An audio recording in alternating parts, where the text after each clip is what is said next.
শুধু আমাদেরই ক্লাস করান নাকি অন্য লেভেলেরও করান? অন্য লেভেল ঠিক না, অন্য ইনস্টিটিউটে নিতাম, কিন্তু এখন আর নিচ্ছি না। বছর দুয়েক ধরে আর নিচ্ছি না। বাইরে বিভিন্ন জায়গায় নিতাম আর কি, কিন্তু এই বছর দুয়েক ধরে সব বাদ দিয়েছে। আইসিএমও হয়তো বাদ দিয়ে দেব এবছর, ওই বাদ দিতে চেয়েছিলাম কিন্তু আবার তো দিয়ে দিল ক্লাসটা। স্যার একটা ছোট কোয়েশ্চেন ছিল স্যার। জি বলুন। স্যার একটা অঙ্ক করতে গেছিলাম, তো ওইটার অ্যাডজাস্টমেন্টের মধ্যে একটা টার্ম পেয়েছিলাম যেটা কনজিউমেবল প্রোডাক্ট। এটা অবভিয়াসলি, আচ্ছা স্যার, এখন কোন ইনভেন্টরিতে যদি মানে আমাকে অ্যাডজাস্টমেন্টে বলে দেয় ফর এক্সাম্পল 10,000 টাকার আমার বিগিনিং ইনভেন্টরি, এন্ড বলে দিছে যে ওইটার মধ্যে 5,000 টাকার কনজিউমেবল প্রোডাক্ট আছে, স্যার এটার জন্য কি আমার কোনো ট্রিটমেন্ট করতে হবে? কনজিউমেবল প্রোডাক্ট বলতে ওখানে কি বোঝানো হচ্ছে? ওই ধরনের এটাই বলে দিয়েছে যে 5,000 টাকার কনজিউমেবল প্রোডাক্ট আমার ইনভেন্টরির সাথে আছে, জাস্ট এতটুকু কথা বলা। না, এখন ওখানে তাহলে অন্য কি আইটেম আছে এগুলো দেখতে হবে, মানে কনজিউম করার মতন কোনো আইটেম আছে কিনা বা অন্য কোনো আইটেম আছে কিনা যে সেই নেচারের হলে দেন ওইটা মাইনাস করে দিতে হবে আর কি। মাইনাস করে যদি কনজিউমেবল কোনো প্রোডাক্ট ছিল না স্যার, আমি বলি একটু আইডিয়া দিই আপনাকে কোয়েশ্চেনটা সম্পর্কে। কোয়েশ্চেনটার মধ্যে আপনার কনজিউমেবলের ধরনের কোনো প্রোডাক্টই ছিল না স্যার, মানে এটা আউট অফ নোওয়্যার, এই জন্যই স্যার কনফিউজড হয়ে গেছে। তাহলে ওখান থেকে মাইনাস করে পিএল এ নিয়ে যাবেন আর ইনকাম স্টেটমেন্টে নিয়ে যাবেন। আচ্ছা, যদি এটা ইউজ করা হয় এক্সপেন্সেস হিসেবে ইউজ, এখন আর তো কিছু আপনাকে বলেন না, এই জন্যই তো আমি করছি। আর যেহেতু কোনো তথ্য নাই, কাজে assume that the material use. আচ্ছা আচ্ছা, ওই একটা নোট দিয়ে দেবেন যে I assume that the material has been used, inventory which is included with the opening inventory that is already been used. আচ্ছা স্যার, এইভাবে দিয়ে তারপরে আপনি ইনকাম স্টেটমেন্ট নিতে হবে আর কি। Okay sir. স্যার একটা কোশ্চেন ছিল। বলুন। প্রশ্নটা কোথাও একটু পাঠিয়ে দিও তো আমি। Hello sir. বলুন। স্যার আমি প্রিভিয়াস কোশ্চেন গুলো একটু দেখি যে আপনার প্রত্যেকটা ইয়ারে আপনার 35 টু 40 পর্যন্ত থিওরি আছে, থিওরির মার্কস। তো আমরা থিওরির জন্য কি করব? আমি কিন্তু প্রত্যেকটা চ্যাপ্টারে থিওরি পড়াই তারপরে আমি প্রবলেমে যাচ্ছি, কাজেই চ্যাপ্টারের ভিতর থেকে যেগুলো আসবে সেগুলো অবশ্যই পারার কথা। আর কিছু কিছু জিনিস আছে যে আমার আলোচনায় চলে আসে, হয়তো আমি থিওরিতে লেখা নেই, নোট করা নেই, কিন্তু আমি যখন কথা বলি তখন হয়তো তার ভিতরে চলে আসে। কাজেই সেইগুলো যদি আপনারা নোট করে নিতে পারেন। প্লাস হলো ফুল থিওরি ক্লাস মোস্ট প্রবাবলি আমাদের দুটো আছে একদম লাস্টের দিক থেকে, ওখান থেকে হয়তো মাঝে মধ্যে কিছু টাচ হয় বা হয় না, এই জন্য ওগুলো আমরা লাস্টে রেখেছি। আশা করি সমস্যা হওয়ার কথা না। আমার ক্লাসগুলো করলে আমি সব থিওরি, প্রত্যেকটা অঙ্কের সাথে যা থিওরি আসতে পারে সেগুলো আমরা ডিসকাস করি, কিন্তু আমি যেই ফর্মে পড়াই সেই ফর্মে হয়তো আসে না, আসে অন্য ফর্মে, কিন্তু আপনার কনসেপ্টটা কিন্তু আমি দিয়ে দিচ্ছি। যেমন ধরেন কোনো বছর একটা এসেছে যে ধরেন আপনার দ্যাট মিনস একটা হয়তো কনসেপ্ট আপনাকে দিয়ে দিল, একটা বললো যে এটা কোন কনসেপ্ট আপনি সাপোর্ট করে, কারণ আমি তো কোন সব কনসেপ্টের উদাহরণ দিয়ে আপনাকে আমি বলি নাই, আমি কনসেপ্টটা বুঝিয়েছি। যে আপনি যদি কনসেপ্টটা বুঝে থাকেন তাহলে ওখান থেকে আপনাকে বলতে হবে যে এই কনসেপ্ট এটা সাপোর্ট করে। তো সো দ্যাট কনসেপচুয়ালি যদি আপনি ক্লিয়ার থাকেন আমার সাথে, সেই ক্ষেত্রে আশা করি কোনো অসুবিধা হওয়ার কথা না। তারপরেও আপনার মেন্টাল স্যাটিসফ্যাকশনের জন্য তো আপনি বই দুই একটা দেখবেনই, তবে কোনো বই দিয়ে আপনি হুবহু এভাবে পাবেন না, সিলেবাসের সাথে মিল রেখে কোনো বই পাবেন না। সেই জন্য আপনাকে একাধিক বই ফলো করতে হবে, ওখানে আপনি যেখান থেকে যতটুকু নিতে পারেন।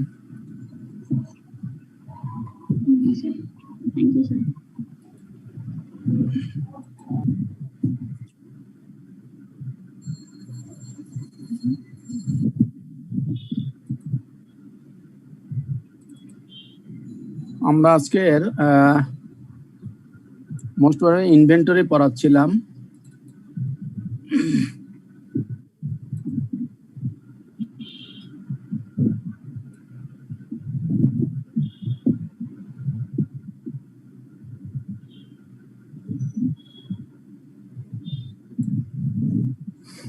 আমরা তো লাস্ট ক্লাসে মোস্ট প্রবাবলি এই পর্যন্ত শেষ করছিলাম, তাই না? টুডে সেশন 10 নাকি? জি স্যার। ওকে। আমাদের 57, আজকের পার্টিসিপেন্ট তো একদম কম।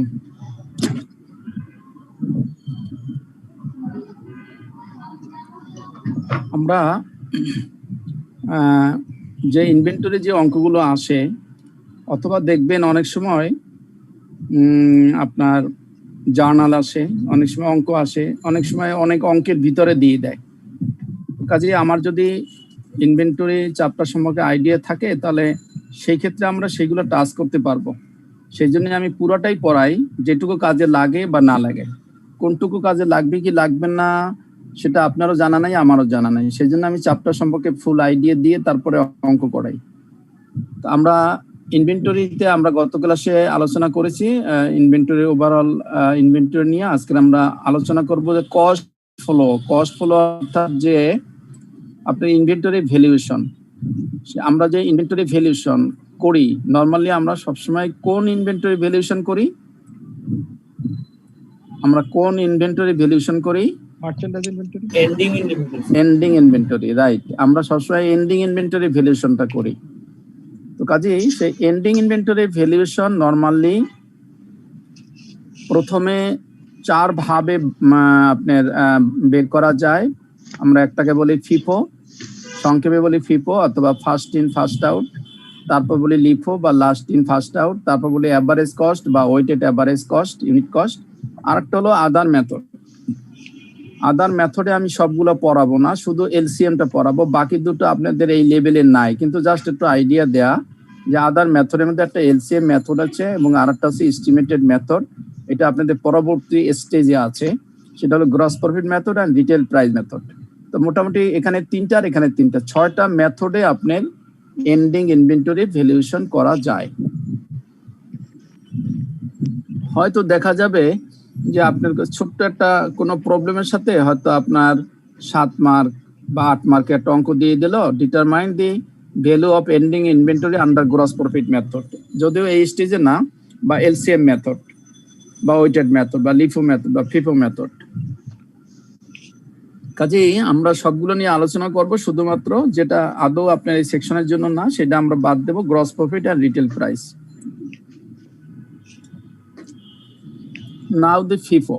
ফিফো মানে হলো যে আমার যখন ইনভেন্টরি যখন স্টোরে ইন করবে, তখন যেই মালামালটা বা যেই পণ্যটা প্রথমে ইন করবে, আমি যখন আউট করব স্টোর থেকে, তখন সেই মালটাই আমি আগে আউট করব।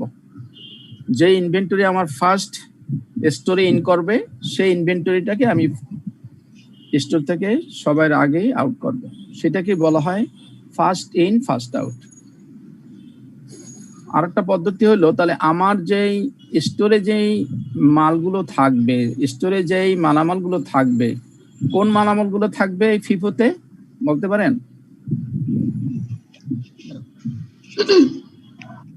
স্টোরে কোন মালগুলা অবস্থান করবে যে কোনো মুহূর্তে? Right right. এই কনসেপ্টটা কিন্তু আমাদের অঙ্কের ভিতর লাগবে। কাজে সেটুকু এখান থেকে ক্লিয়ার হয়ে গেলাম। অর্থাৎ বুঝতে হবে যে যেহেতু প্রথম দিকের জিনিস প্রথম দিকে আউট হয়ে যাবে, সো দ্যাট আমার স্টোরে যেগুলো থাকবে সেগুলো শেষের দিকের জিনিস থাকবে, বা শেষের দিকের ইনভেন্টরি গুলো আমার স্টোরে পড়ে থাকবে।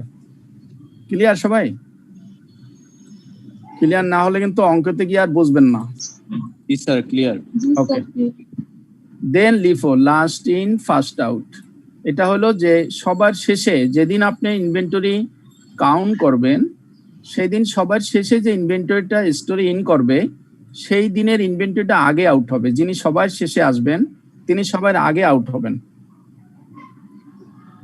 হ্যাঁ, এবং আমার স্টোরে তাহলে কোন মালগুলো বা কোন ইনভেন্টরি গুলো থাকবে স্টোরে? রাইট। প্রথম দিকের যে ইনভেন্টরিটা গুলো আসবে সেগুলো কিন্তু আপনার স্টোরে থাকবে, সো দ্যাট আপনি যখন ইনভেন্টরি ভ্যালুয়েশন করবেন লিফোতে, তখন খেয়াল করবেন যে প্রথম দিকের কোন ইনভেন্টরি গুলো আসছে সেইগুলোই থেকে যাবে, আর ফিফোতে শেষের যে ইনভেন্টরি গুলো আসবে সেইগুলাই থেকে যাবে।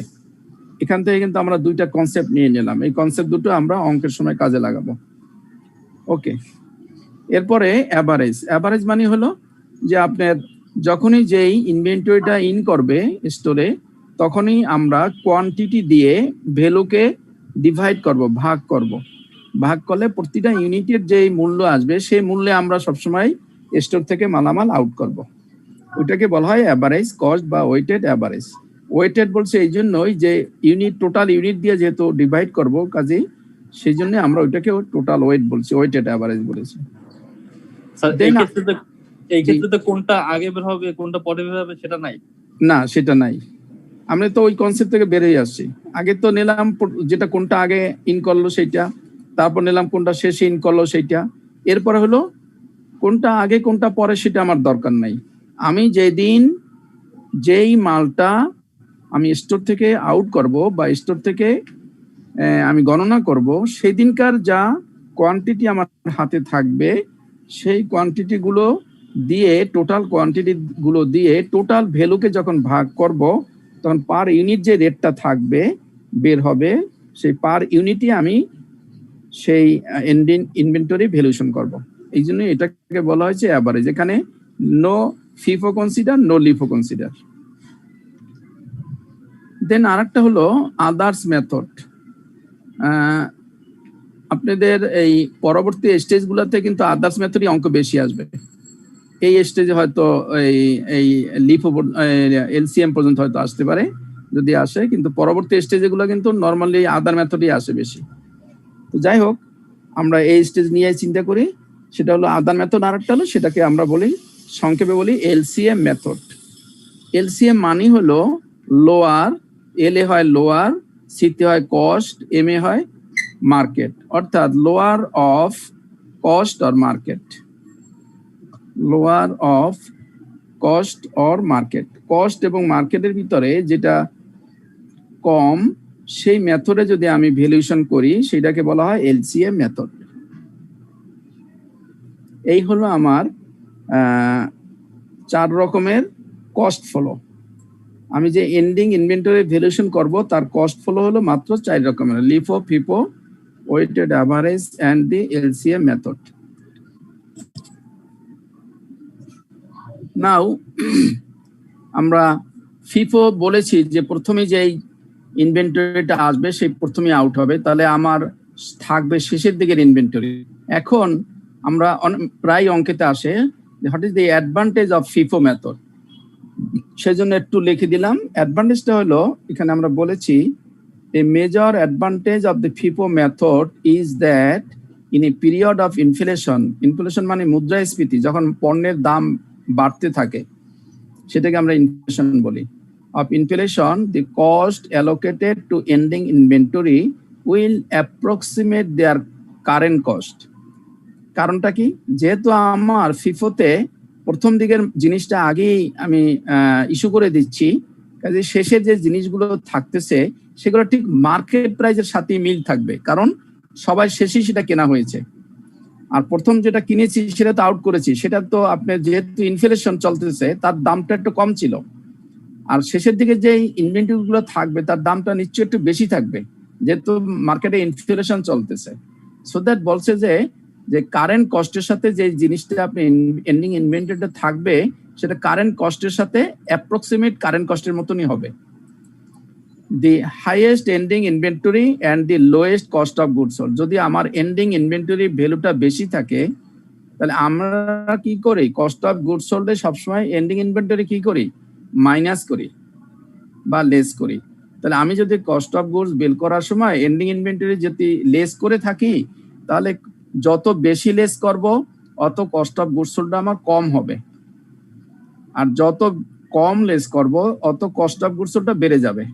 তা কস্ট অফ গুডস সোল্ড যদি বেড়ে যায় আমার গ্রস প্রফিট কমে যাবে, আর কস্ট অফ গুডস সোল্ড যদি কমে যায় আমার গ্রস প্রফিটটা বেড়ে যাবে। এখানে দেখেন যেহেতু এন্ডিং ইনভেন্টরি দামটা প্রথম দিকের জিনিসের চেয়ে একটু বেশি এবং মার্কেট প্রাইসের সমান, সেজন্যই সেই বেশি দামটা আমি মাইনাস করে কস্ট অফ গুডস সোল্ডটা বের করতেছি। কাজেই কস্ট অফ গুডস সোল্ডটা স্বাভাবিকভাবে একটু কমে যাবে, কারণ আমার মাইনাস ফিগারটা বেশি হবে। হাইয়েস্ট এন্ডিং ইনভেন্টরি এন্ডিং ইনভেন্টরির দামটা একটু বেশি থাকবে, সেই জন্যই আমার কস্ট অফ গুডস সোল্ডটা কম হবে। আর কস্ট অফ গুডস যদি কম হয়ে যায়, গ্রস প্রফিটটা বেড়ে যাবে। These are the advantage of FIFO. So যেই জিনিসটা ফিফোর অ্যাডভান্টেজ, সেই জিনিসটাই হবে লিফোর ডিসঅ্যাডভান্টেজ বা শর্টকাট। জি, লাস্টের পয়েন্ট আরেকবার একটু, যে গ্রস প্রফিটটা কিভাবে বাড়বে? গ্রস প্রফিটটা আপনি এই যে কস্ট অফ গুডস সোল্ডটা আমরা কি করি, আমরা যখন গ্রস প্রফিট করেছি তখন কস্ট অফ গুডস মাইনাস করেছি না? জি স্যার। এই যে দেখেন এই অঙ্কটার দিকে, গত অঙ্কটা, এই যে কস্ট অফ গুডস সোল্ড, এটা আমরা কি করছি, সেলস থেকে মাইনাস করেছি না? জি জি মাইনাস করেছি। তাহলে মাইনাস করার আগে কস্ট অফ গুডস সোল্ডটা কিভাবে বের করছি? আমি এই যে গুডস অ্যাভেলেবল ফর সেল থেকে এই যে এন্ডিং ইনভেন্টরি, এই এন্ডিং ইনভেন্টরি আমি মাইনাস করেছি না? জি স্যার। তো যত বড় ফিগার মাইনাস করব, অত কস্ট অফ গুডস সোল্ডটা কম হবে না? স্যার এইটা বুঝছি, বাট ওই যে ফিফোর সাথে ইয়েটা কি, মানে ভূমিকাটা কি ছিল? ভূমিকা এইটা যে এই যে ফিফোতে বলছে যে এই ফিফোতে এন্ডিং ইনভেন্টরিটার ভ্যালুটা বড় হবে। যদি এন্ডিং ইনভেন্টরি ভ্যালুটা মনে করেন এখানে আমি মাইনাস করছি 17,68,000, আমি এখানে যদি 20 লাখ মাইনাস করতাম, তাহলে আমার এখানে কস্ট অফ গুডস সোল্ডটা কি হতো, আমার বাড়তো না কমতো? স্যার বেশি হতো স্যার। বেড়ে যেত স্যার। কমবে। বাড়বে কেন? মানে প্রফিটটা বাড়বে স্যার। প্রফিটটা বাড়বে। জি, প্রফিটটা বাড়বে, কস্ট অফ গুডস সোল্ডটা কমে যাবে। সেই কথাটা বলছে ফিফোতে, যে ফিফোতে এন্ডিং ইনভেন্টরি ভ্যালুটা বেশি থাকে, সেই জন্যই কস্ট অফ গুডস সোল্ডটা কম হয়, আর কম হলে গ্রস প্রফিটটা বেড়ে যায়। এই কথাটা বলেছে এখানে। ক্লিয়ার হয়েছে না এখন? জি স্যার। ওকে। তো ফিফোর যা হবে তার ঠিক উল্টো কিন্তু লিফো। এখানে কি বলেছে দেখেন, what are the shortcoming of LIFO? A major shortcoming of the LIFO method is that in a period of inflation, the cost allocated to ending inventory may be significantly understated. কম হতে পারে, significantly উল্লেখযোগ্যভাবে কম হতে পারে in terms of current cost. Current কস্টের থেকে উল্লেখযোগ্যভাবে কম হতে পারে। ধরুন আপনি 1 বছর আগে বা 2 বছর আগের জিনিস আছে আপনার স্টোরে, যেহেতু LIFO last in first out, কাজেই প্রথম দিকের যে জিনিসটা রয়ে গেছে আপনার স্টোরে, তাহলে প্রথম দিকের জিনিসটা সেটা 2 বছর আগেরও কেনা হতে পারে। তাহলে এখন তো মার্কেটে ইনফ্লেশন চলতে আছে, সো দ্যাট এখনকার যেই পণ্য দামটা বেশি, আর 2 বছর আগের যে আপনি পণ্যটা কিনে রেখেছিলেন ওর দামটা কম, তাহলে এন্ডিং ইনভেন্টরিটা ভ্যালুটা কম হয়ে যাবে। এন্ডিং ইনভেন্টরি ভ্যালু কম হলে in the lowest ending inventory, এই যে এন্ডিং ইনভেন্টরি কম হলে কি হবে, highest cost of goods sold, cost of goods সোল্ডটা বেড়ে যাবে। আর যদি কস্ট অফ গুডস সোল্ড বেড়ে যায়, ইন দ্যাট কেস আপনার কি হবে, কস্ট অফ গুডস সোল্ড যদি বেড়ে যায় তাহলে কি হবে বলেন? কস্ট অফ গুডস প্রফিট কমে যাবে। গ্রস প্রফিট কমে যাবে স্যার। রাইট, কমে যাবে। তাহলে কাজী পুরোটাই কিন্তু ফিফোর উল্টা। আপনি যদি ফিফো বুঝে থাকেন, লিফো লিখতে পারবেন, লিফো বুঝতে পারলে ফিফো লিখতে পারবেন। দুটো একই জিনিস, একটার 22 ভার্সা আর একটা। কাজে আপনি প্রায় অঙ্কেতে 5 মার্কের আসে, আমি দেখি যে what are the advantage or disadvantage or FIFO. কাজে এই ছোট্ট কথাটুকু লিখলে আপনি 5 মার্ক পেয়ে যাবেন। স্যার এতটুকু লিখলে 5 এসে পড়বে?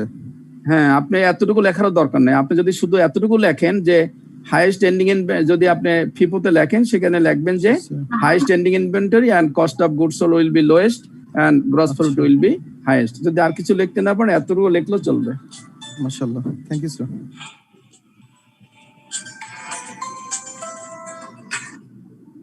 তো এইগুলো আমাদের লিফো। একটা প্রশ্ন করতে পারি স্যার? বলেন স্যার, আমি একটু ফিফো এবং লিফো সম্পর্কে আর একটু ক্লিয়ার কনসেপ্ট চাচ্ছিলাম। সেটা হলো যে ফার্স্ট ইন ফার্স্ট আউট যে ব্যাপারটা, সেটা হচ্ছে যে আমি যদি ধরে নিলাম স্যার 10টা ইনভেন্টরি বা 10টা মাল আমি আমার প্রতিষ্ঠানের জন্য পারচেস করলাম, হ্যাঁ, সেক্ষেত্রে আমি আজকে কিনলাম, গতকাল কিনলাম 5টা, আজকে কিনলাম 5টা, হ্যাঁ। এখন ফিফোর ক্ষেত্রে কি হবে? ফার্স্ট ইন ফার্স্ট আউট বলতে আজকে যেটা কিনছি সেটা আমি ফার্স্ট আউট করব, মানে আজকের মালটাই আমি আউট করব, সেটাই তো স্যার ফিফো। আপনি আজকে কিনেছেন এবং গতকালকে কিনেছেন? জি স্যার। তাহলে গতকালকেরটা আগে আসছে না? হ্যাঁ। স্টোরে গতকালটাই আগে আসছে, তাহলে গতকালকেরটা আগে আপনি আউট করবেন। ফিফুটা হচ্ছে এইটা ফার্স্ট জি। ইন, যেটা আমি আগে কিনেছি সেটাকে আমি আগে আউট করব। আগে আউট করবেন। আপনি যেটা আচ্ছা। সবাই আগে কিনেছেন ওটা তো ওখানে তারিখ লেখা থাকে, কয় তারিখে কিনেছেন। সে আপনি 1 তারিখে কিনেছেন, আবার স্যার। 5 তারিখে কিনেছেন, তাহলে 1 তারিখের জিনিসটা আগে কিনেছেন, ওইটা আগে আউট করবেন। রাইট স্যার, ঠিক আছে। ক্লিয়ার? Thank you sir. আরেকটু কোশ্চেন ছিল হচ্ছে স্যার, এই ফর যদি স্যার অ্যাডভান্টেজ নাই, শর্ট কামিং থাকে, তাহলে স্যার লিফ ইউজ করবো কেন? গোডাউন থেকে বের করতে সুবিধা হবে এর জন্য? না, এটা অনেক সময় পণ্যের ক্রাইটেরিয়ার উপরে নির্ভর করে। হয়তো দেখা যাবে যে আপনার অনেক সময় অনেক পণ্য পচনশীল থাকে, পণ্যের ক্রাইটেরিয়ার উপরে এগুলো নির্ভর করে। অনেক সময় তার বিজনেস পলিসির উপরে নির্ভর করে অনেক সময়, হ্যাঁ, তারপর মার্কেটের উপরে নির্ভর করে অনেক সময়। এগুলার ডিফাইন করা খুব টাফ। হ্যাঁ, এবং যে কোম্পানি প্রথম থেকেই আবার সবসময় যে সব ম্যাটেরিয়ালে যে আপনি এগুলো ফলো করতে পারবেন তাও না। যেমন আপনি হার্ডওয়্যারে এগুলো ফলো করতে পারবেন না, এগুলো সাধারণত আপনার যেগুলো আইডেন্টিফাই করা ইজি হয় সেগুলো হয়তো করা সম্ভব, কিন্তু যেগুলো সম্ভব হয় না সেগুলো তো আপনি এত মেথড ফলো করতে পারবেন না। জাস্ট এটা হলো অঙ্কের করার জন্য করা আর কি।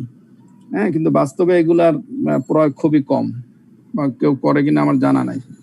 পচনশীল হলে সেক্ষেত্রে ভিন্ন জিনিস, যেটা পচনশীল সেটা যেমন পচনশীল হলে আগের জিনিসটা আগে বিক্রি করে দিতে হবে আপনাকে, আর তার পচে যাবে তাড়াতাড়ি।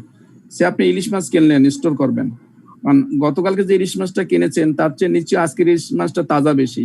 তাহলে গতকালকে ইলিশ মাছটা যদি আপনি আগে আউট না করেন তাহলে তো আপনি পচে যাবে, আজকেটা তো আরেকদিন রাখতে পারবেন। আমরা ফিজিক্যালি হয়তো কেউ করে না, যে ক্যালকুলেশনের সময় ইউজ করে, যেখানে আপনার কস্ট অফ গুডস আসবে কম আসবে, সেই মেথডটা ইউজ করেই করে। জি, এটা হলো পদ্ধতিগুলো শেখা আমাদের, যে কি পদ্ধতিতে আমরা এন্ডিং ইনভেন্টরি করতে পারি, কিন্তু কোনোটা হয়তো কাজে লাগবে, কোনোটা কাজে লাগবে না। আমি 1 মিনিট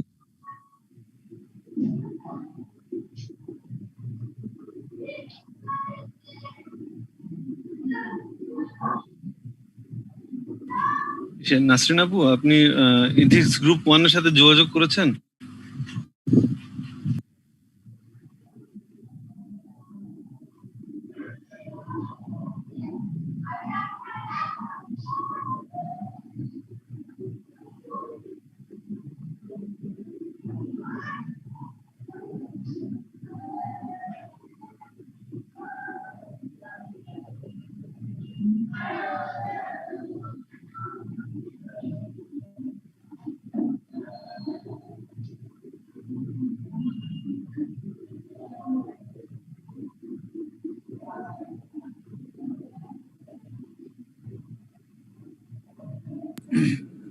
তো আমাদের আর কারো কোনো কোশ্চেন আছে?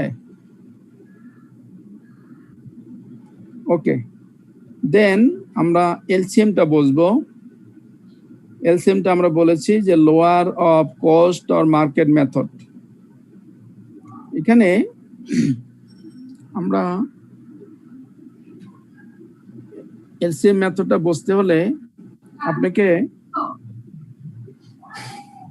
এই যে কোশ্চেনে ধরুন এই প্রোডাক্ট দিয়ে দেবে, কস্ট প্রাইস দিয়ে দেবে, রিপ্লেসমেন্ট কস্ট দিয়ে দেবে, আপনাকে এখান থেকে বের করতে হবে এই যে ফ্লোর, সিলিং, মার্কেট এবং এলসিএম, এগুলো আপনাকে বের করতে হবে। আর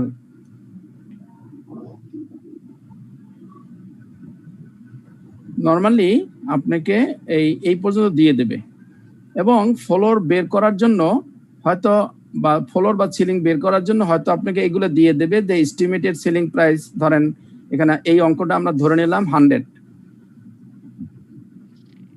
এবং সেলিং এক্সপেন্সেস, মিন সেলিং এক্সপেন্সেস ধরে নিলাম 20 টাকা, এন্ড নর্মাল প্রফিট ধরলাম 25 টাকা।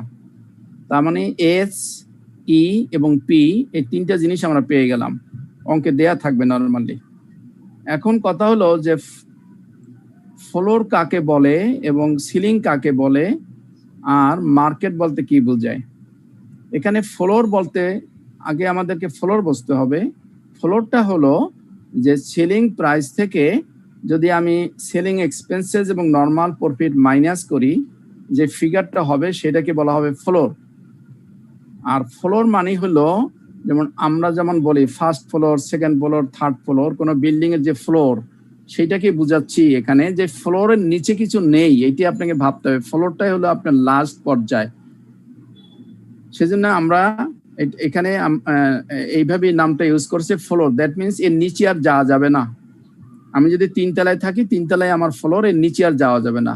সেই জন্য ফ্লোরটা বের করতে হবে যে সেলিং প্রাইস থেকে আপনার সেলিং এক্সপেন্সেস এবং নর্মাল প্রফিট এটুকু বাদ দিলে যে ফিগারটা পাবো সেটাকে বলা হয় ফ্লোর। এখানে দেখেন সেলিং প্রাইস ছিল 100 টাকা, সেখান থেকে আমরা মাইনাস করেছি আপনার সেলিং এক্সপেন্সেস 20 টাকা এবং নর্মাল প্রফিট 25 টাকা। দ্যাট মিনস 45 টাকা মাইনাস করেছি।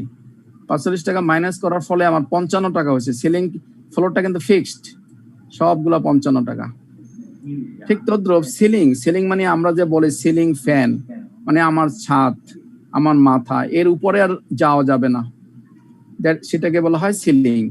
তো সিলিংটা হলো কি, এখানে যেমন ফ্লোর বের করার সময় প্রফিটটাও মাইনাস করেছি, এখানে সে প্রফিটটা শুধু বাদ যাবে, শুধু হবে সেলিং প্রাইস থেকে সেলিং এক্সপেন্সেস।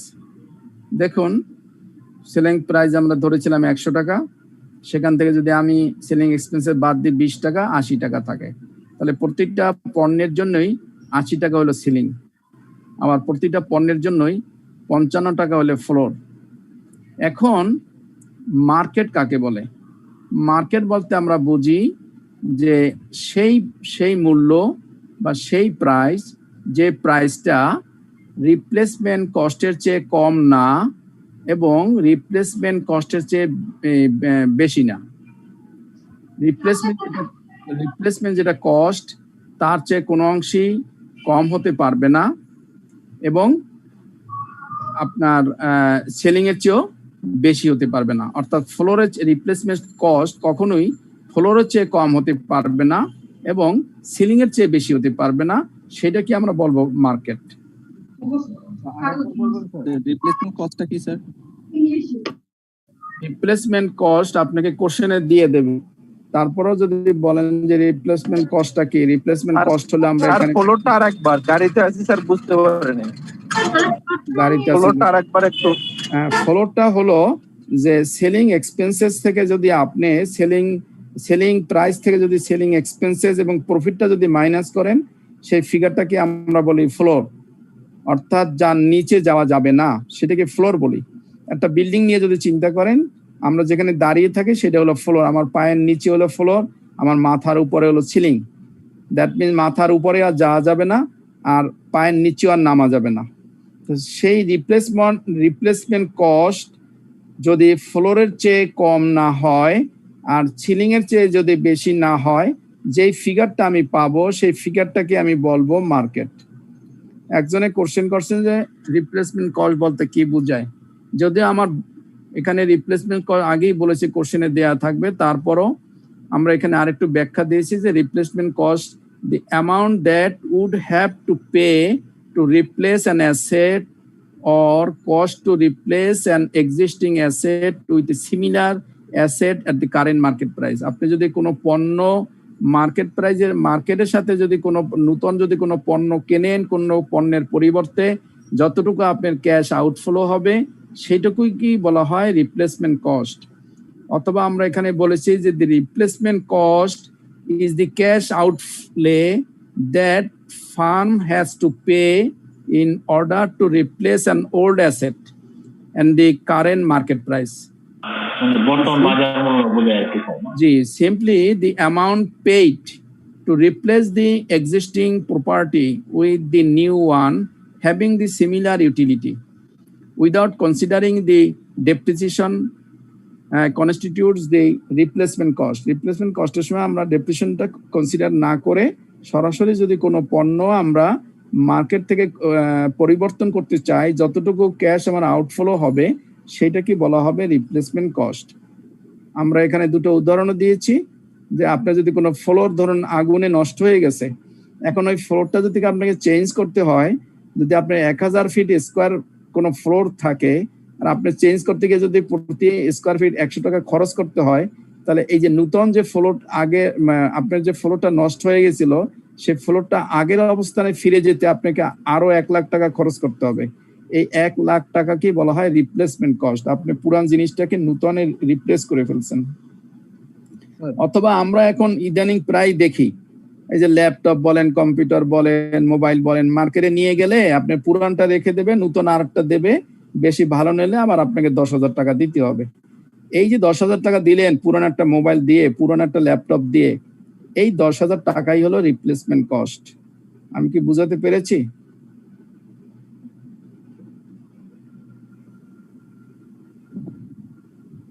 স্যার মার্কেট নিয়ে আপনি একটা কথা বলছিলেন, ওটা বুঝি নাই। জি বলুন।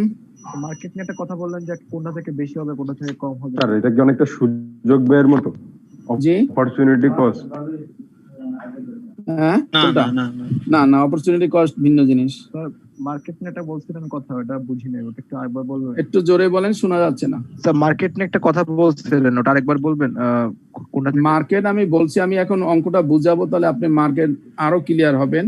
আমি মার্কেট বলছি, মার্কেট হলো সেই মূল্য বা সেই দাম, যে দামটা হলো যে ফ্লোরের চেয়ে কম না এবং সিলিং এর চেয়ে বেশি না। Market is that replacement cost who is not less than floor, who is not higher than ceiling, that is called market.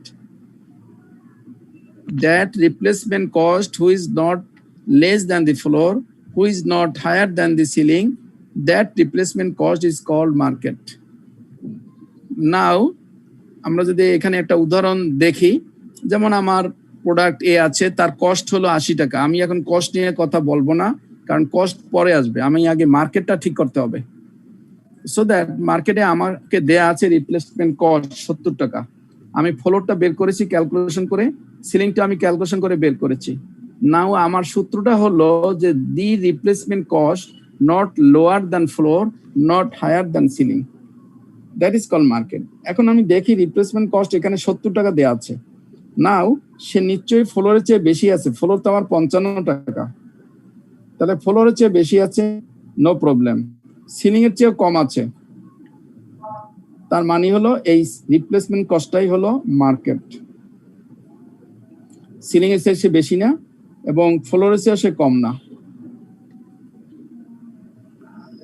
Sir এই মার্কেট ভ্যালুটা মানে কি জন্য কিভাবে ইউজ করা হয়? মানে এই প্রোডাক্টের সাথে সেলিং প্রাইস হিসেবে কোনো কিছু ইউজ করা হয় না স্যার? ওই যে 100 টাকা ওইটাই সেলিং প্রাইস?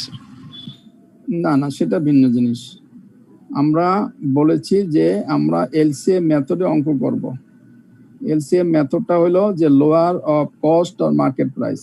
আমরা কোনো ইনভেন্টরি যদি মার্কেট প্রাইস পাই আর যদি কস্ট পাই, তার দুইটার ভিতরে যেটা কম সেটা কি সেই ভিত্তিতে যদি আমি কোনো ইনভেন্টরির মূল্যায়ন করি, ভ্যালুয়েশন করি, সেটা কি বলা হবে এলসিএম মেথড। এই জন্য আমরা এখন মার্কেটটা শিখতেছি, তারপর কেমনি এলসিএম বের করে সেটা পরে শিখবো। স্যার জি, ব্যাপারটা কি এরকম যে ফ্লোর আর সিলিং এর মাঝখানে যদি আমার রিপ্লেসমেন্ট কস্ট হয় তাহলে আমরা ওটা নিব, আর যদি এই রেঞ্জের বাইরে হয় তাহলে হয় লিস্টটা নিব নাহলে হাইয়েস্টটা নিব, এরকম? অনেকটা তাই, আমি সেই কথাই বলছি যে রিপ্লেসমেন্ট কস্ট আমরা উদাহরণগুলো সবগুলা শেষ করলে আপনার আর কোনো কোশ্চেন থাকবে না। জি স্যার। ওকে, এখানে রিপ্লেসমেন্ট কস্ট 55 টাকা, এখানে ফ্লোরও আছে 55 টাকা, কাজে তার চেয়ে কম না, সমান আছে, এবং সিলিং আছে 80 টাকা, তার চেয়েও কম আছে। So that not higher than ceiling, not lower than floor, that is called replacement 55 টাকা। তাহলে 55 টাকাই হবে আমার market.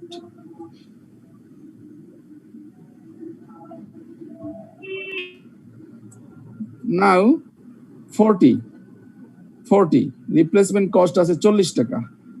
40 is lower than floor, floor হলো 55 টাকা, তার নিচে হতে পারবে না।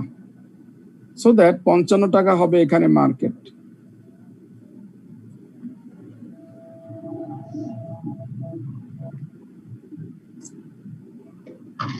নাও 90 টাকা, সে ফ্লোরের চেয়ে বেশি আছে, কোনো সমস্যা নেই, বাট সিলিং এর চেয়েও বেশি, 80-র চেয়ে বেশি হয়ে গেছে 90, so that ceiling K cross করতে পারবে না, তাহলে 80 হবে market price. So that market হবে 80। আর বেশি হলে কি হবে? হবে না, সে আউট হয়ে যাবে, ওই সিলিংটা হবে সেই ক্ষেত্রে। দেন 80 টাকা, ফ্লোরের চেয়ে সে বেশি আছে, আবার সিলিং এর চেয়েও সমান আছে, সিলিং এর বেশিও নাই কমও নাই, সিলিং এর সমান, so that 80 will be market. এখন এই 5টা যে আমরা উদাহরণ মার্কেট বের করার জন্য, এখন এই 5টা জিনিস আপনারা বুঝেছেন কিনা? কনসেপ্টটা ক্লিয়ার হয়েছে কিনা? সো দ্যাট অনেকেরই প্রশ্ন ছিল ফ্লোরের কম হলে কি হবে, সিলিং সেটা কিভাবে আসছে স্যার? জি একটু জোরে বলেন, বুঝতে পারি নাই sir. Ceiling replacement cost ceiling থেকে বেশি হবে না, ফ্লোরের থেকে কম হবে না, তাহলে সেটা বেটার হবে। জি আচ্ছা, আমি সেটা 5টা উদাহরণ দিয়ে দেখালাম। আচ্ছা স্যার, এই যে নিচে যে জিনিসগুলো আছে, estimated selling price, selling expense এবং নরমাল প্রফিট, এগুলো দেয়া থাকবে। আপনাকে কোশ্চেনে দিয়েই দেবে যে সেলিং প্রাইস যদি এত হয় প্রত্যেকটা প্রোডাক্টের। আমি এখানে ধরে নিলাম ABCDE, প্রত্যেকটা প্রোডাক্টের জন্য আমি বোঝানোর জন্য ক্লাসের স্বার্থে আমি ধরলাম যে অল প্রোডাক্টের সেলিং প্রাইস সেম, কিন্তু আপনাকে কোশ্চেন এখন দিয়ে দিল, এর জন্য একটা দিল, বি এর জন্য আরেকটা দিল, সি এর জন্য আরেকটা দিল, ডি এর জন্য আরেকটা দিল, ই এর জন্য আরেকটা দিল। এখন যদি আপনি বলেন স্যার তো এইভাবে বুঝাইনি, তাহলে তো হবে না। আপনি বুঝতে হবে কনসেপ্ট, আপনাকে মার্কেটটা আমি বোঝাতে পেরেছি না সেইটুকু আমার কথা। কিন্তু এখন এখানে যেমন আমি একটা সেম প্রাইস ধরেছি সব প্রোডাক্টের জন্য, কোশ্চেনে তো আলাদাভাবে দিতে পারে। কাজে এর জন্য একটা সিলিং হবে, একটা ফ্লোর হবে, তার জন্য একটা মার্কেট প্রাইস হবে, বি এর জন্য একটা সিলিং হতে পারে, ফ্লোর হতে পারে, আলাদা হতেই পারে। আমি একটা কমন প্রাইস নিয়েছি, প্রত্যেকটা এখানে প্রোডাক্ট কিন্তু 5টা, আমি প্রাইস নিয়েছি সেম প্রাইস, বিকজ বোঝানোর জন্য, বুঝতে ইজি হবে সেই জন্য। আর আমি যদি এখানে ফ্লোর আলাদা আলাদা নিতাম, সিলিং আলাদা আলাদা নিতাম, আপনাদেরকে বোঝাতে আরো কঠিন হয়ে যেত আমার। জি স্যার, আমি একটা কোশ্চেন করতে পারবো স্যার? জি বলেন। সিতে LCM 30 এটা কিভাবে আসলো স্যার? প্রোডাক্ট সিতে LCM 30 এটা কিভাবে আসলো স্যার? LCM 30? হ্যাঁ, LCM 30 lower cost of market LCM 30। আমি তো LCM এখনো বুঝাইনি, আমি তো আছি মার্কেটের ভিতরে। আপনি এই পর্যন্ত কোশ্চেন করেন। ওকে স্যার, ঠিক আছে, এতটুকু বুঝতে বুঝছি স্যার। এতটুকু ক্লিয়ার কিনা সেটা বলেন, আমি যতটুকু বুঝিয়েছি তার ভিতরে কোনো কোশ্চেন আছে কিনা? না স্যার, এতটুকু ক্লিয়ার। ওকে, স্যার এই জন্য কি 10 মিনিট বিরতি দিবেন? নামাজ পড়ে আসতে চাই স্যার। 10 মিনিট, আচ্ছা ঠিক আছে। তাহলে 10 মিনিট বিরতি, আমরা আবার আজানের জন্য কিছু শোনা যাচ্ছে না, আমরা আবার 10 মিনিট পরে। আর মার্কেটটা আমি পেয়ে গেছি 70 টাকা, so that which is lower, 70 টাকা লোয়ার, সেজন্য আমি মার্কেটকে LCM বলছি। এখন আমার যদি বলে যে এই প্রোডাক্টের 500 ইউনিট আছে আপনার ইনভেন্টরি, LCM মেথডে ভ্যালুয়েশন করুন, তাহলে নিশ্চয়ই আপনি এটাকে 500 দিয়ে গুণ করে আপনি LCM মেথডে ভ্যালুয়েশনটা পেয়ে যাবেন। আবার বলা আছে বিতে 200 ইউনিট আছে ইনভেন্টরি, তাহলে বি এর এখানে কস্ট প্রাইস আছে 55 আর এখানে মার্কেট বের করেছি 55, সো দ্যাট LCM মানে এখানে দুটোই যেহেতু সমান 55 হবে LCM। ঠিক তদ্রুপ প্রোডাক্ট সি, এখানে কস্ট প্রাইস আছে 30 টাকা আর মার্কেট আছে 55 টাকা। কি যেন একজনে কোশ্চেনে করছিলেন যে স্যার LCM কিভাবে 30 টাকা হলো, তাকে এখন বলছি যে যেহেতু কস্ট হলো 30 টাকা আর মার্কেট হলো 55 টাকা, কাজে দুটোর মধ্যে কম হলো 30 টাকা, সেই জন্য এখানে 30 টাকা আসছে LCM। নাও কস্ট প্রাইস 90 টাকা, মার্কেট আছে 80 টাকা, তাহলে লোয়ার হলো 80, সেই জন্যই LCM হলো 80 টাকা। স্যার একটা কোশ্চেন ছিল সি প্রোডাক্টে, যেটা হলো আপনার এখানে কস্ট হলো 30 টাকা, জি, আর আপনার মার্কেট হলো 55 টাকা, 30 টাকা তো আপনার ফ্লোরের নিচে চলে যাচ্ছে, এই ক্ষেত্রে কি কোনো সমস্যা আছে? আমার তো ফ্লোর এবং সিলিংটা শুধুমাত্র মার্কেটের জন্য। আচ্ছা, okay sir, okay, thank you. আমি তো মার্কেটে বের করে ফেলছি। ওকে, বুঝতে পারছি। যখন আমি মার্কেট বের করব তখন আর আমার এই সিলিং আর ফ্লোর আর রিপ্লেস এগুলো বাদ। Okay sir. এখন আমি মার্কেট এবং কস্ট এই দুটোর মধ্যে তুলনা করতেছি, এখানে আর কোনো সিলিং আর ফ্লোর আসবে না। Okay sir. হ্যাঁ, তারপর এখানে 80 টাকা ছিল মার্কেট, এখানে কস্ট হলো 90 টাকা, সো দ্যাট 80 টাকা চলে আসবে এলসিএম হিসাবে। আবার এখানে কস্ট প্রাইস আছে 70 টাকা আর মার্কেট আছে 80 টাকা, কাজে 70 টাকা চলে আসবে এলসিএম এ। এখন যদি আপনাকে একটা কোশ্চেন আমি করি বা কোশ্চেন যদি আসে, এই প্রোডাক্ট আছে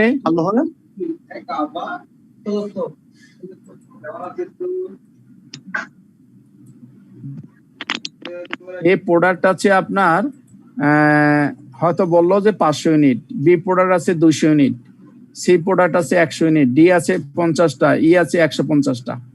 তাহলে what is the value of the ending inventory? তাহলে আপনার এখন এন্ডিং ইনভেন্টরি যদি বের করতে হয় তাহলে আন্ডার এলসিএম মেথডে, সেক্ষেত্রে আমি বলেছি যে এ ইউনিট আছে 500, তাহলে 500 ইন্টু 70। আমি বলেছি বি ইউনিট আছে 200, তাহলে 200 ইন্টু 55। আমি বলেছি সি ইউনিট আছে 50টা, তাহলে 30 ইন্টু 50। এবং ডি যদি হয় 150, তাহলে 80 ইন্টু 150, এভাবে করে। আর ই যদি থাকে আপনার 20টা, তাহলে 70 ইন্টু 20। এখন এই সব গুণ ফলগুলো যদি আপনি যোগ করেন, তাহলে আপনার এই 5টা প্রোডাক্টের এন্ডিং ইনভেন্টরিটা আপনি পেয়ে যাবেন আন্ডার এলসিএম মেথডে। এবার সবাই ক্লিয়ার কিনা বলুন। স্যার একটু নেটওয়ার্কের জন্য আমি এলসিএমটা বুঝি না, এলসিএমটা একটু বুঝে বলবেন কিভাবে বের করব? কোনটা?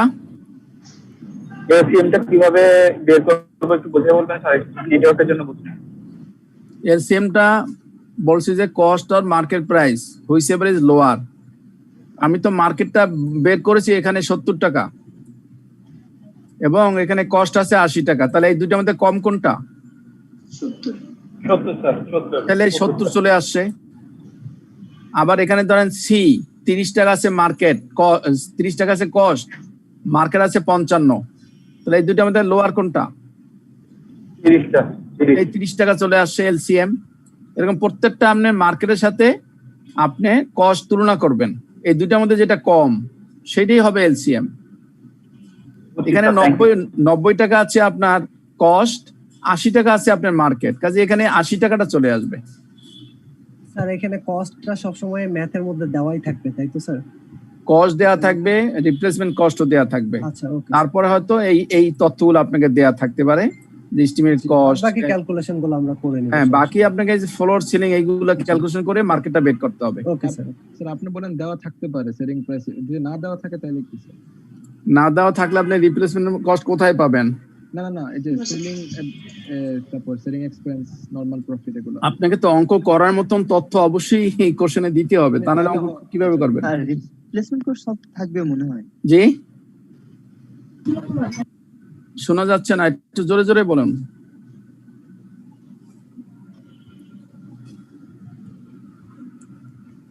এখন যেটা আপনাদের কোশ্চেন হওয়া উচিত ছিল সেটা হলো যে আমি যেহেতু এখানে সেলিং প্রাইসটা সেম ধরেছি, যদি এখানে সেলিং প্রাইস সেম না হয়, 5টা প্রোডাক্টের জন্য যদি 5 রকমের হতো, তাহলে আমার এখানে কিন্তু ফ্লোরটাও 5 রকমের হইতো, তাই না? জি, সিলিংটাও 5 রকম হতো, সিলিংটাও 5 রকম হতো, আর মার্কেটটাও 5 রকমের হতো। প্রত্যেকটা কিন্তু ইন্ডিভিজুয়ালি তখন আমরা চিন্তা করতাম। এখন আমরা আমাদের বুঝানোর স্বার্থে ফার্স্ট ক্লাসে যেভাবে বুঝালে আপনারা ক্লিয়ার বুঝবেন, সেই জন্য আমরা একটা স্ট্যান্ডার্ড নিয়েছি, ধরে নিলাম যে সব প্রোডাক্টের জন্য সেম প্রাইস, বুঝতে সুবিধার জন্য আর কি। এখন আপনাকে যে ধরনেরই এটাকে ঘুরাইয়ে পাচ্ছে যেভাবেই দিক, আমার মনে হয় যে আপনার বের করতে অসুবিধা হওয়ার কথা না। যদি আপনার সেলিং প্রাইস, সেলিং এক্সপেন্সেস আর নরমাল প্রফিটটা দিয়ে দেয়, আর যদি রিপ্লেসমেন্ট কস্ট পর্যন্ত দিয়ে দেয়, তাহলে বাকি যে 4টা কলাম আমার তো মনে হয় যে 10 মিনিটের বেশি লাগার কথা না।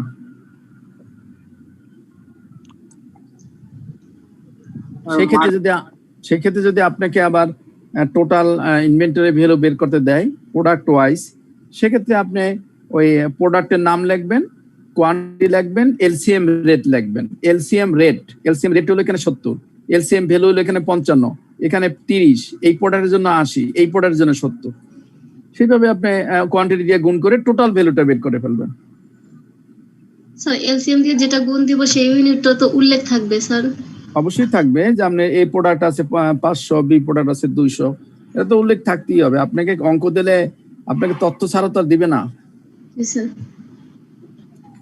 অথবা এমনও হতে পারে যে 5টা দিয়ে দিছে, আপনাকে বলছে যে শুধু সি এর একটা কোয়ান্টিটি দিয়ে দিছে, যে সি এর কোয়ান্টিটি দিয়ে বলছে যে সি এর এলসিএম মেথডে সি এর কত, আপনার এলসিএম মেথডে এন্ডিং ইনভেন্টরি ভ্যালু কত। সেই ক্ষেত্রে কিন্তু আপনি এ, বি আর ডি, ই এই 4টা বের করারই দরকার নেই, শুধুমাত্র সিটা বের করবেন। এখানে সি মার্কেট বের করবেন, সি এর কস্ট তো আছেই, মার্কেটটা বের করে সি এর তুলনা করে সি এর ভ্যালুটা বের করবেন। আমি এখানে 5টা উদাহরণ হিসেবে এনেছি এই জন্য যে বিভিন্ন রকমের আপনাদের বোঝানোর জন্য, কোনোখানে সিলিং কম, কোনোখানে ফ্লোর বেশি, এই ধরনের ঘুরে ফিরে আপনারা জানেন কনসেপ্টটা ক্লিয়ার হয় সেই জন্য। স্যার এই এলসিএম মেথড তো মার্চেন্ডাইজিং এর জন্যই অ্যাপ্রোপ্রিয়েট হবে না, ম্যানুফ্যাকচারিং এর জন্য তো হবে না স্যার। না তাহলে স্যার এখান থেকে কোশ্চেন কি ধরনের আসবে স্যার? জি, এখান থেকে কোশ্চেন কি ধরনের আসতে পারে? এখান থেকে কোশ্চেন আসবে যে determine the value of ending inventory under LCM method. এরপরে আপনাকে উদাহরণ হিসেবে হয়তো দেবে কিছু, এই যে প্রোডাক্টের নাম দিতে পারে, প্রোডাক্টের কোয়ান্টিটি দিতে পারে, কস্ট, রিপ্লেসমেন্ট কস্ট দেবে, তারপর আপনি যে সেলিং প্রাইস দেবে, এইগুলো দিয়ে দেবে যাতে আপনি ফ্লোর এবং সিলিং বের করতে পারেন। স্যার এলসিএনআরবিটা কি জিনিস? অথবা যদি এমন হয় কোনো অঙ্কের ভিতরে আপনার প্রয়োজন, অঙ্কের ভিতরে আপনাকে বের করতে বলছে এলসিএম, সেক্ষেত্রে হয়তো কিচ্ছু দেবে না আপনাকে, সেই ক্ষেত্রে হয়তো কস্টটা দেবে আর দেবে আপনি মার্কেটটা দিয়ে দিল, তাহলে তো আপনি কিছুই বের করতে হবে না, শুধু এই দুটোর মধ্যে দেখবেন যে কোনটা ছোট, সেই অনুপাতে গুণ দিয়ে বের করবেন। মূল কথা হলো এটা দিয়ে আপনার ফুল কনসেপ্টটা ক্লিয়ার হতে হবে, এরপরে অঙ্ক যেভাবে দেখ সেভাবে আপনি পারবেন। আপনাকে অঙ্ক করার মতনই তথ্য দিয়েই অঙ্ক দিবে। জি বলুন। স্যার মার্কেট ভ্যালু দেয়া থাকলে তখন আর আমাদেরকে ভ্যালুগুলো আবার ফ্লোর আর সিলিং তো তখন দরকার। মার্কেট ভ্যালু দেয়া থাকলে তাহলে তো আপনাকে বের করতে হবে না, তাহলে কষ্টের সাথে শুধু তুলনা করে আপনি এলসিএমটা বের করবেন। স্যার আমাকে আরেকটু এলসিএমটা বুঝিয়ে দিবেন, আমি লাইন ছিল তো এর জন্য বুঝতে পারিনি। এলসিএম এ হলো, এলসিএম তো বেশ কয়েকবারই বুঝালাম, একটা হলো lower of cost or market price. এখানে আমরা মার্কেটটা কি আপনি বুঝেছেন? হ্যাঁ স্যার মার্কেটটা বুঝেছি। তাহলে এই যে কস্ট দেয়া আছে, এই যে কস্ট উপরে দেখেন কস্ট লেখা আছে, কস্ট দেয়া আছে 80 টাকা এর জন্য, আর মার্কেট বের করছেন 70 টাকা, তাই দুইটার মধ্যে কম কোনটা? 70 টাকা। এই জন্য এলসিএম এ যে 70 আসছে। এবার আপনি ধরেন বি, কস্ট আছে 55, মার্কেট আছে 55, তাহলে কম কোনটা? দুইটাই তো সমান, সেজন্য এই একটা আসছে যে 55। এরপরে ধরেন 30 আছে কস্ট, 30 কস্ট আর 55 আছে মার্কেট, তাহলে এই যে 80 55 এটা কি ফিক্সড করে এখানে দেওয়া থাকবে? হ্যাঁ 80 কোনটা? হ্যালো, ফ্লোর এবং ওই সেলিং প্রাইস, এটা বলছেন ফ্লোর এবং সেলিং।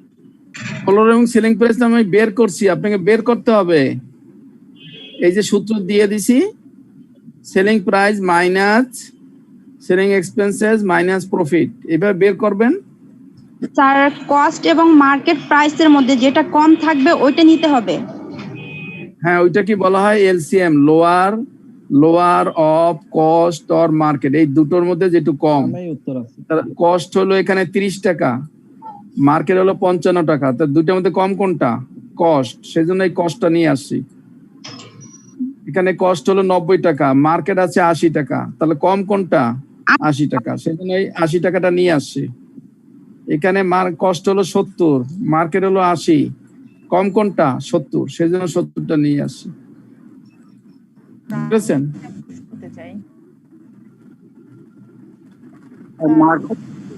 এখানে যে ইনভেন্টরি গুলো আমরা লোয়ার কোস্টে দেখাচ্ছি, এটার উদ্দেশ্যটা কি আলটিমেটলি? মানে প্রফিট বেশি দেখাবো এটা নাকি অন্য কিছু? উদ্দেশ্য যিনি কোশ্চেন করবে উনিই জানে উদ্দেশ্য কি, আপনাকে বের করতে বলবে আপনি বের করে দেবেন। না স্যার, এটা এমনি আমি জানার জন্য আপনাকে। না, এটা তো পদ্ধতি, এক ধরনের পদ্ধতি। এই যে আমরা এর আগে যে বের করেছি, ফিফোতে এখন বের করব, লিফোতে বের করব, উদ্দেশ্য কিছুই না, উদ্দেশ্য একটাই যে এই পদ্ধতিতে আমি এন্ডিং ইনভেন্টরি ভ্যালুয়েশন পারি কিনা, লিফো পদ্ধতিতে আমি এন্ডিং ইনভেন্টরি ভ্যালুয়েশন পারি কিনা, ওয়েটেড অ্যাভারেজে আমি পারি কিনা অঙ্ক, এলসিএম মেথড আমি পারি কিনা, এইটাই উদ্দেশ্য, আর তো কোনো উদ্দেশ্য নাই। LCM আর LCM দুইটা কি স্যার একই জিনিস? জি জি, LCM মেথড আর LCNRV মেথড। স্যার আমাদের গত 19 সালে একটা পরীক্ষায় এই ধরনের একটা প্রশ্ন আসছিল আর কি, নেট রিলিজেবল ভ্যালু। স্যার একই জিনিস এটা? আবার বলেন, আমি আপনার কথাটা কেটে কেটে আসতেছে, বুঝতেছি না।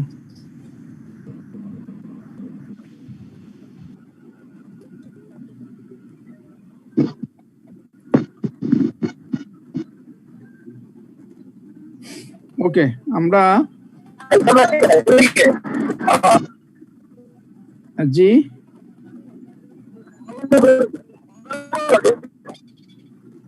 বোঝা যাচ্ছে না।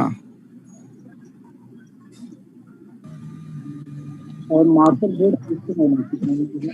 এলসিএমটা আরেকবার বলতেন স্যার। কমপক্ষে তো 5 থেকে 6 বার বললাম।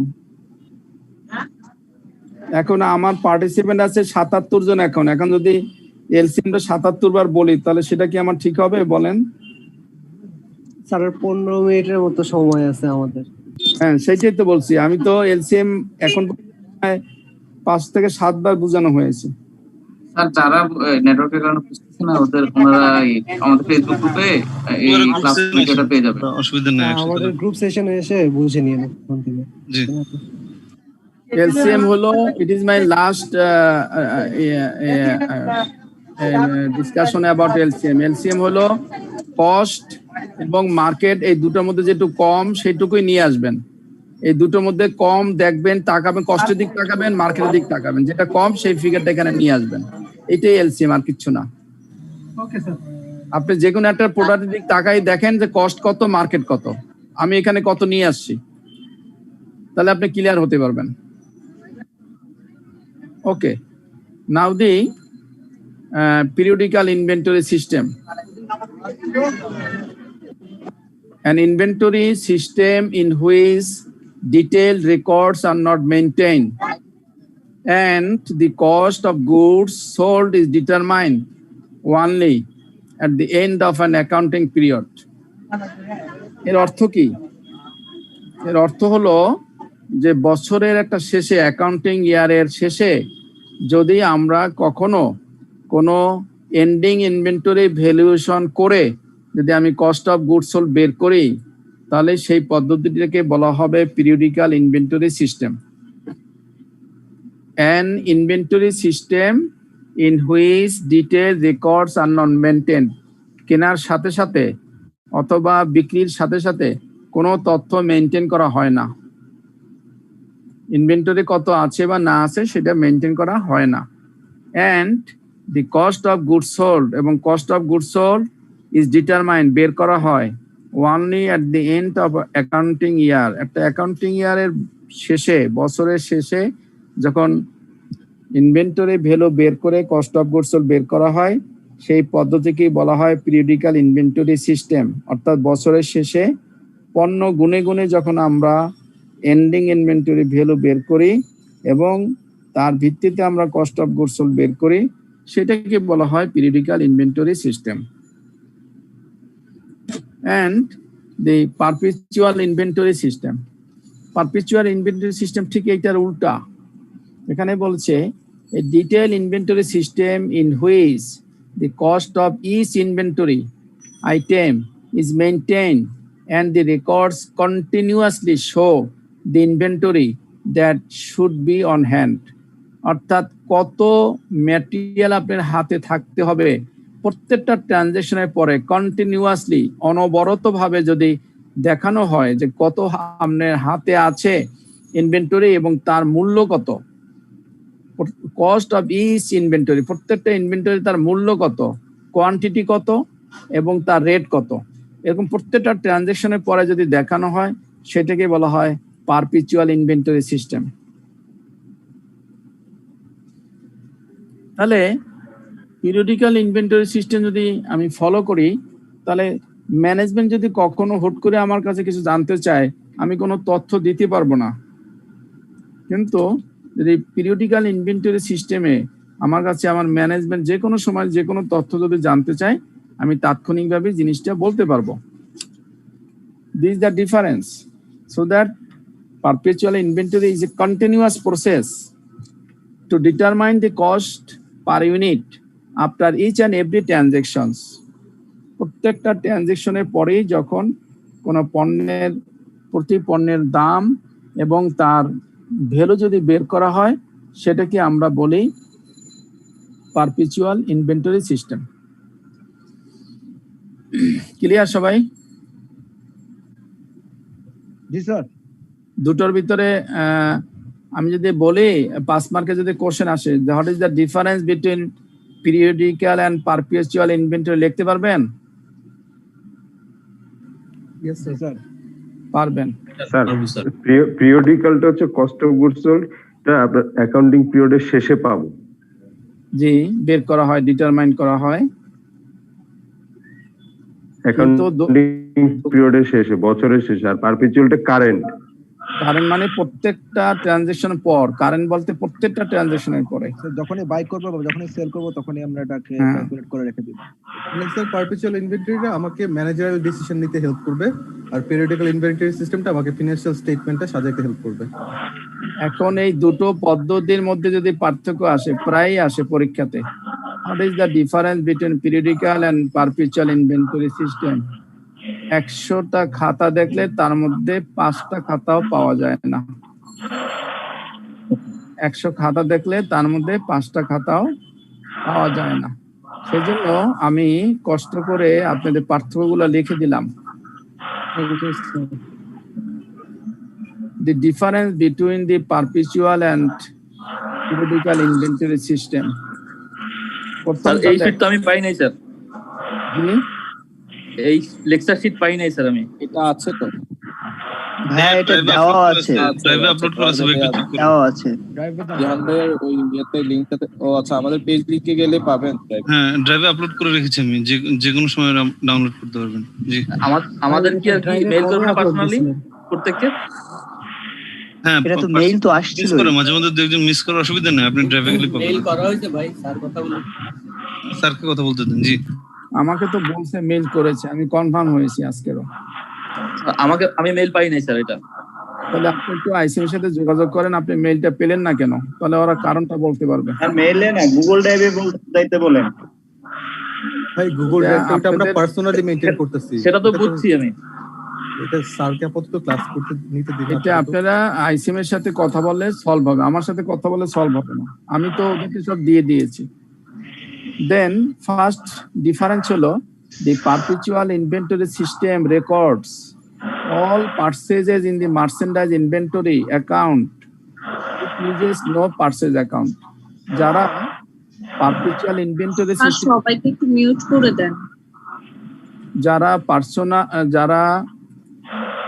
perpetual inventory system ফলো করে, তারা কখনোই পারচেজ অ্যাকাউন্ট মেনটেন করে না, তারা করে মার্চেন্ডাইজ ইনভেন্টরি অ্যাকাউন্ট। আমরা যেমন খেয়াল আছে কিনা, আমরা যখন মাল কিনেছি তখন কিন্তু আমরা জার্নাল করেছি, পারচেজ অ্যাকাউন্টকে ডেবিট করেছি এবং ক্যাশকে ক্রেডিট করেছি যখন নগদে কিনেছি।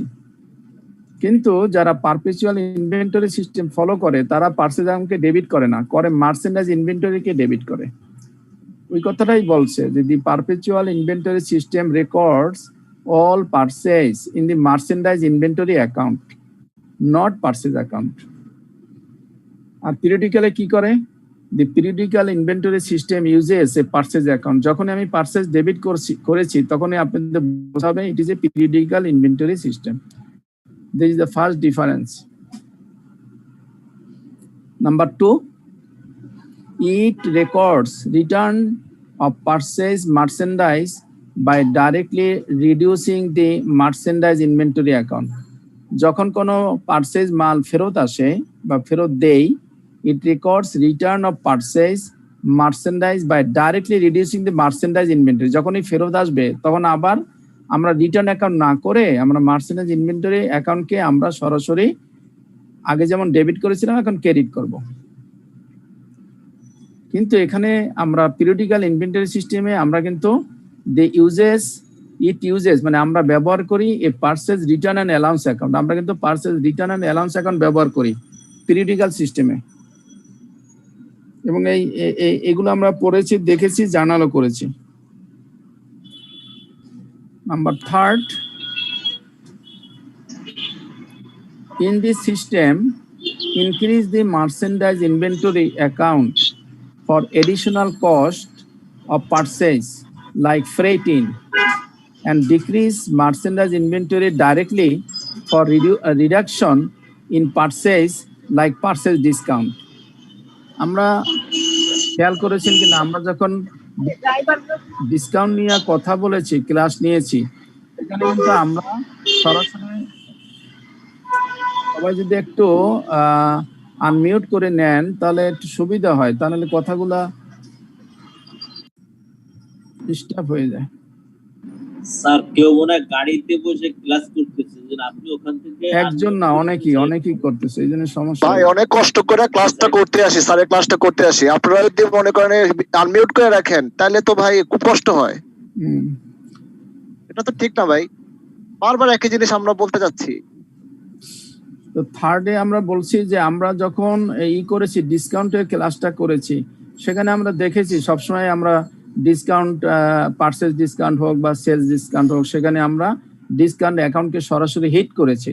কিন্তু এখানে মার্সেন্টাইজে বলছে যে না, ডিসকাউন্ট অ্যাকাউন্টকে সরাসরি হিট করা যাবে না, তুমি যখনই কোনো ডিসকাউন্ট পাবা তখন মার্সেন্টাইজ ইনভেন্টরিকে হিট করতে হবে। সেই কথাটা এখানে বলেছে যে ডিক্রিজ মার্সেন্টাইজ ইনভেন্টরি ডাইরেক্টলি, সরাসরি মার্সেন্টাইজ ইনভেন্টরি ডিক্রিজ করবেন। যদি সে ডেবিট হয় ক্রেডিট করবেন, ক্রেডিট হলে ডেবিট করবেন। For reduction in purchase like purchase discount, যদি পারচেজ ডিসকাউন্ট আপনি পেয়ে যান তাহলে আপনি পারচেজ ডিসকাউন্টকে আর ডেবিট না করে সরাসরি ইনভেন্টরিকে আপনি কমিয়ে দিবেন। কিন্তু পিরিয়ডিক্যাল ইনভেন্টরি সিস্টেমে বলেছে যে it uses freight in and purchase discount account. আমরা দেখেছি যে ফ্রেট ইনকে আমরা ডেবিট করেছি বা পারচেজ ডিসকাউন্টকে আমরা ডেবিট করেছি এতক্ষণ, কিন্তু যেহেতু সেটা পিরিয়ডিক্যাল ছিল সেই জন্য। আর যদি পারপিচুয়াল হয় ফ্রেট ইন আর থাকবে না, সে সরাসরি মার্সেন্টাইজ ইনভেন্টরিকে ডেবিট করবে। তো আমরা একটা জিনিস শিখে নিলাম যে পারচেজের সাথে যদি আমরা দেখি যে ফ্রেট আসছে, আমাদের যদি জার্নাল আসে, সেক্ষেত্রে কিন্তু আমরা আর ফ্রেট ইনকে ডেবিট করব না, আমরা করব merchandise inventory in perpetual inventory system. আমাদের কিন্তু জার্নাল আসে, কাজে এই পার্থক্য এবং জার্নাল এটা বুঝতে হবে। পার্থক্য 5 থেকে 7 মার্কের পার্থক্য আসে, প্রায় পরীক্ষাতেই আসে, কোনো খাতা কিন্তু পাওয়া যায় না। এই জন্য এবার আমি ডিফারেন্সটা করে দিলাম যাতে আপনারা লিখতে পারেন। নাম্বার 4, কোনো বইতে কিন্তু পাবেন না। Number 4, it increases cost of goods sold and decrease merchandise inventory when merchandise is sold. এতক্ষণ কিন্তু আমরা শিখেছি মার্চেন্ডাইজ কিনলে কি হয়, এখন আমি পারচেজ করলে কি হয়। এখন কিন্তু আমি শিখতেছি মার্চেন্ডাইজ পণ্য বিক্রি করলে কি করি। পণ্য বিক্রি করলে কেনার সময় যেহেতু মার্চেন্ডাইজ ইনভেন্টরিকে আমি ডেবিট করেছি, কাজেই বিক্রির সময় আমাকে ক্রেডিট করতে হবে। সেই কথাই বলছে, it increases cost of goods sold and decreases merchandise inventory. মানে মার্চেন্ডাইজ ইনভেন্টরি ডিক্রিজ যদি করতে হয় তাহলে মার্চেন্ডাইজ ইনভেন্টরি আমি ক্রেডিট করব আর ডেবিট করব কস্ট অফ গুডস সোল্ড। কিন্তু পিরিয়ডিক্যাল ইনভেন্টরি সিস্টেমে আমরা কি করেছি, it computes cost of goods sold based on the inventory count at the end of the period. আমরা কিন্তু কস্ট অফ গুডস সোল্ড বছরের শেষে বের করি, এন্ডিং ইনভেন্টরি মাইনাস করে, ওপেনিং ইনভেন্টরি তার সাথে পারচেজ যোগ করি, তারপর এন্ডিং ইনভেন্টরি মাইনাস করে তারপর বের করি। কিন্তু এখানে বলছে যে না, তুমি কস্ট অফ যখনই বিক্রি করবা তখনই কস্ট অফ গুডস সোল্ডকে তুমি ডেবিট করবা।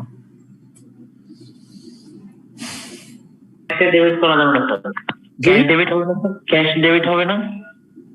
না, ক্যাশও ডেবিট হবে, আবার কস্ট অফ গুডস সোল্ডও ডেবিট হবে। সেগুলো আমরা শিখবো, আবার জার্নাল শিখবো। কিন্তু নরমালি স্যার আমরা কি পারপিচুয়ালের ক্ষেত্রে আমরা এন্ডিং ইনভেন্টরিটাকে মানে কাউন্টে আনি না কস্ট অফ গুডস সোল্ড বের করার জন্য, কারণ এটা তো আচ্ছা হ্যাঁ বুঝতে পারছি। কারণ এখানে আমরা সরাসরি মার্চেন্ডাইজকে কমিয়ে দিচ্ছি, ডিক্রিজ করে দিচ্ছি, সেই জন্য। Number 5, it records customer return allowance by decreasing cost of goods sold and increasing the merchandise inventory account. যদি আপনি তো বিক্রি করলেন, এখন যদি আপনার কাস্টমার যদি মাল ফেরত দেয় তাহলে কি করবেন? তখন কি করবেন? আবার আপনি মার্চেন্ডাইজ ইনভেন্টরিকে ডেবিট করবেন আর কস্ট অফ গুডস সোল্ডকে ক্রেডিট করবেন। যেহেতু আপনি বিক্রির সময় মার্চেন্ডাইজ ইনভেন্টরিকে ক্রেডিট করেছিলেন, সো দ্যাট কোনো পণ্য যদি কেউ ফেরত দেয় তাহলে আপনি এখন ডেবিট করবেন। আর বিক্রির সময় যেহেতু কস্ট অফ গুডস সোল্ডকে ডেবিট করেছেন, সো দ্যাট এখানে আপনি কস্ট অফ গুডস সোল্ডকে ক্রেডিট করবেন। আর আমরা পিরিয়ডিক্যালি কি করি? It uses a sales return and allowance account. আমরা সেলস রিটার্ন নামে কিন্তু ট্রায়াল ব্যালেন্সে দেখি অ্যাকাউন্টটা আছে এবং আমরা সেটা জানালো করে আসছি, অঙ্ক করে আসছি। It is a periodical inventory system. Now number 6, in this system the cost of goods sold and the account of inventory are continuously updated and the balance are readily available at any time.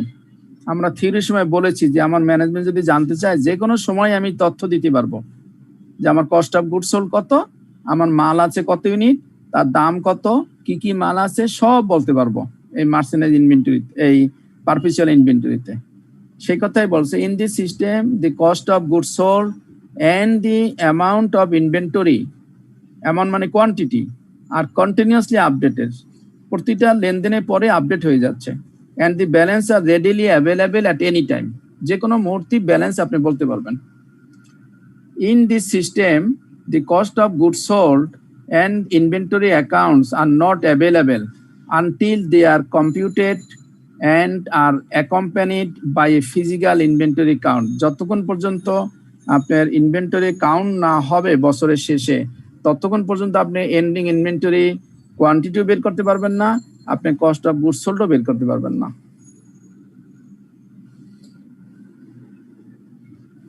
Sir জি একটু বিরক্ত করি sir, সেটা হচ্ছে sir আমরা যখন income statement করছি তখন তো সেলস থেকে সেলস রিটার্ন ডিসকাউন্ট বাদ দিছি, আবার পারচেজ থেকে পারচেজ রিটার্ন বাদ দিছি। তার মানে এটা হচ্ছে পিরিয়ডিক। আর মার্চেন্ডাইজ ইনভেন্টরি থাকলে বুঝিয়ে নিব যে এখানে আর কিছু বাদ দেওয়ার দরকার নেই। এটাই কস্ট অফ গুডস সোল্ড। জি জি জি, আমরা জার্নাল করব, অঙ্ক করব, তখন দেখবেন যে আরো ক্লিয়ার হয়ে যাবে। ওকে, নাম্বার 7, 7টা ডিফারেন্স দিয়েছে এই জন্য যে প্রায় কোশ্চেনে দেখি 7 মার্ক থাকে ডিফারেন্সে।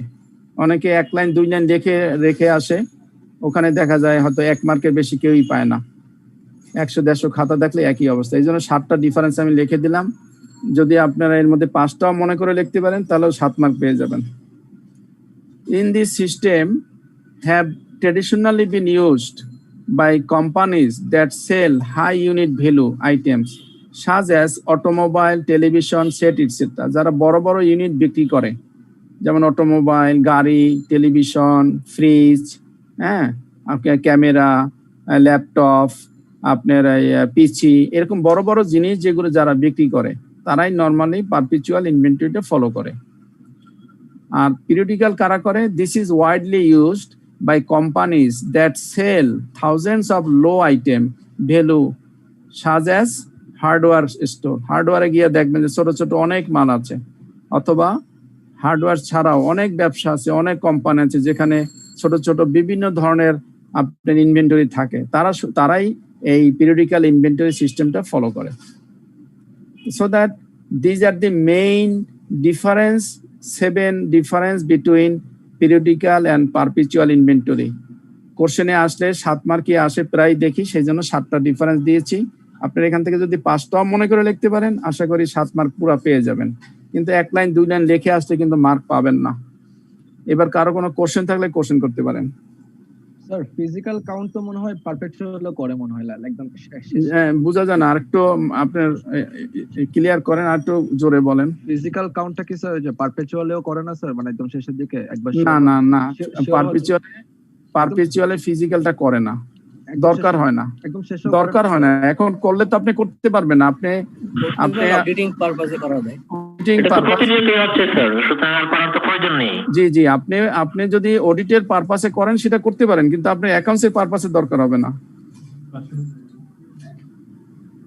স্যার আমি যতটুকু জানতাম যে চুরি হয় বা নষ্ট হয়ে যায় বা চেক করার জন্য একবার আলাদা চেক করে তারপর লাস্টে একটা আবার দেয়, লাস্টে একটা এন্ট্রি দেয় অ্যাডজাস্টিং।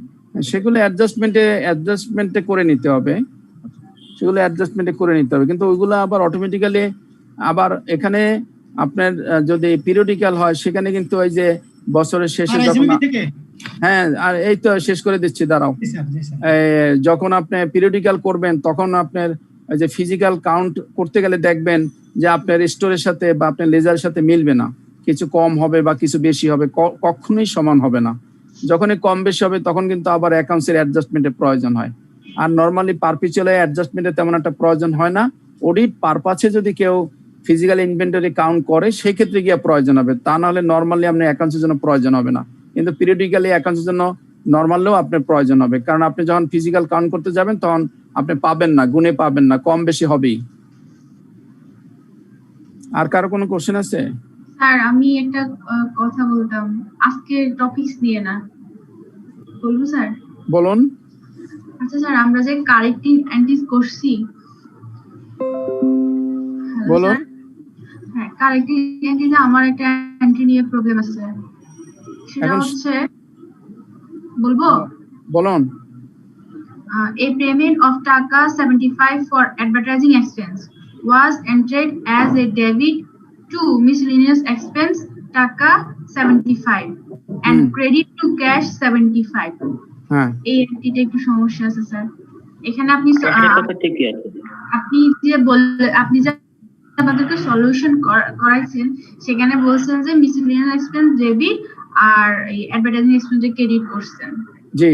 এখন আমার কথা হচ্ছে যেহেতু এখানে অ্যাডভার্টাইজিং এক্সপেন্স হওয়ার কথা সেখানে মিসেলেনিয়াস এক্সপেন্স হয়েছে, না না এটা ভুল হয়েছে না?